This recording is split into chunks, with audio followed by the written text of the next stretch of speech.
Welcome back. You're still on Idea Morning Digest on Idea Television. I'm Adewale Olashpo. Now to the next segment. This is What's Trending. This is a segment where we give you stories that are shaking or making waves across all social media platforms in Nigeria. First off, we start with a first story. Nigerian TikToker shares harrowing account of rape. Later we look at Peter Obi declares 2027 presidential bid. And lastly, Natasha in fresh role at Senate Committee Chairman's office. The details first. In a viral video circulating on social media, a young Nigerian woman known on TikTok as Mirab351 tearfully recounted a harrowing ordeal of being raped in an apartment by an unknown intruder on the morning of February 15, 2026. She described waking from a state of intoxication to find the assailant in her home, who allegedly tied her up, gagged her, and used a razor blade to inflict cuts during the assault. Adding to the distress, the woman reviewed certain taunting messages from the perpetrator shortly after, in which he confessed to the crime, describing her body in graphic detail, boasted about his father's wealth, bearing any case, and even expressed twisted affection, claiming they might date in the future. The incident has sparked widespread outrage online, with netizens expressing heartbreak, demanding justice, and calling for tougher penalties for rapists, including stricter enforcement of existing laws and potential life sentences to deter such crimes. Let's take a look at the video. I got raped yesterday in my apartment, February 15th in the morning. I have insomnia. If I'm not drunk or I can't sleep. So the Saturday I drank and like it wasn't working, but I needed to be high enough so I could sleep. My eyes were tired, but I couldn't sleep. I slept around 6 a.m. and around 9 I heard knocking on my door, and I thought maybe it's one of my neighbors because it's Sunday morning. Most of them would have gone to church. Maybe one of them wants to ask for something or something like that. I stood up. I was having a headache. I was still drunk and I was having a headache, and immediately I opened the door, I got pushed back. Before I get to my door, like there is my fridge, and then a few steps forward there's my door. I hit my head on the door because I couldn't, I got pushed back. I hit my head on the fridge. I passed out. When opening my eyes, there is a man over me. There's clothes stuffed in my mouth and tied, and I was just there, mumbling. Maybe somebody could hear me.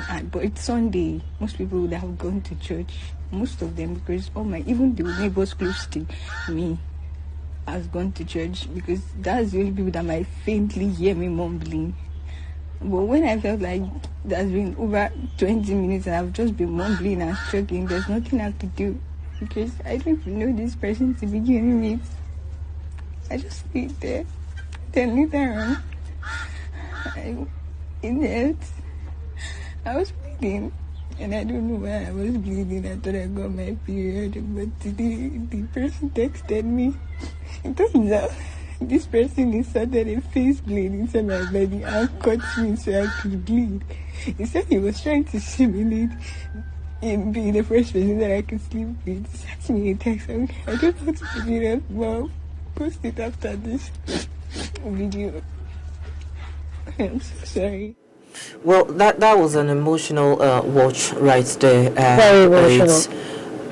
It's saddened what has happened to this young lady who has been taken advantage of. And we've talked, it's very sad for me to watch the video. It's very moving, because rape there is no way around it. It's never an excuse. Exactly. There's no excuse to give for a rapist who has done something so vile against another human being, because he claimed to have a father who will protect him, who will make this away, who will take away the consequence of the action that he has done. That is what he has told the girl, according to a message he has told her, and wants to psychologically put her in a position that say, perhaps we might even be together in the future.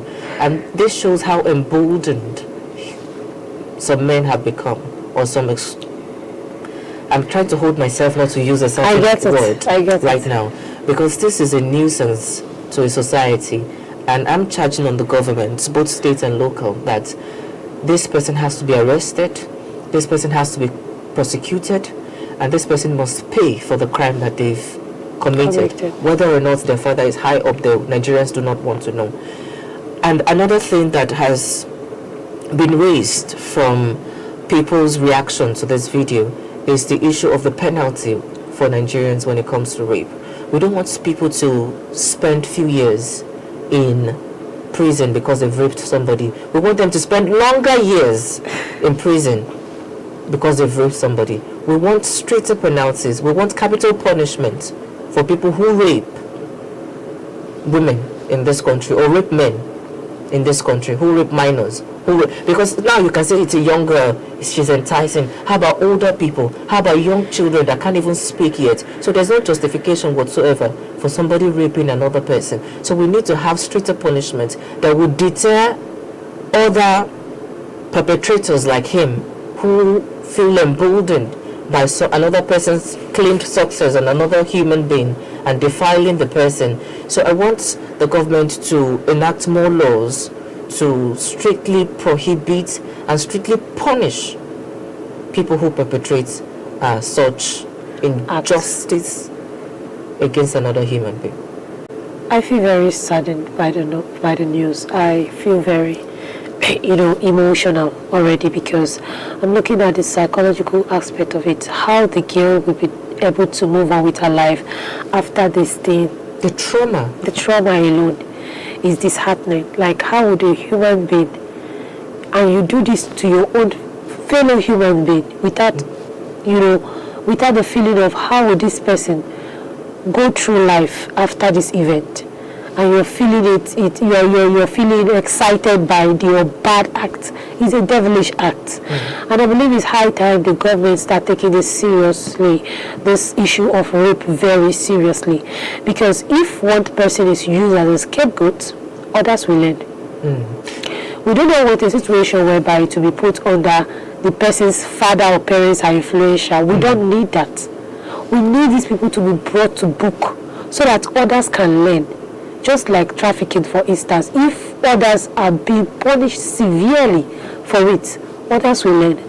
It's a very heartbreaking situation. It is very heartbreaking. Another aspect I want to look at before we move on to the next story is the issue of the society as well. The society, we need to begin to criticize more people who are showing signs or exhibiting the tendency.